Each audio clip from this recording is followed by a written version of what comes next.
পুঁটি মাছ ভাজা। পুঁটি মাছ নুন হলুদ মাখিয়ে আধ ঘন্টা রেখে দিয়েছি, ভালো করে কেটে ধুয়ে পরিষ্কার করে নুন হলুদ মাখিয়ে রাখা আছে। কড়াইতে সর্ষের তেল দিয়েছি, তেল গরম হয়ে গেছে।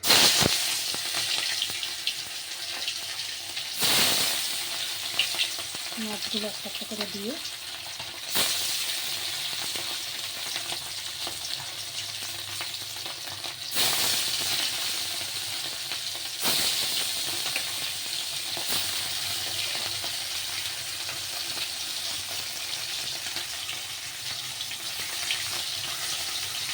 এগুলোকে এবারে এরকম উল্টে পাল্টে ভেজে নেবে,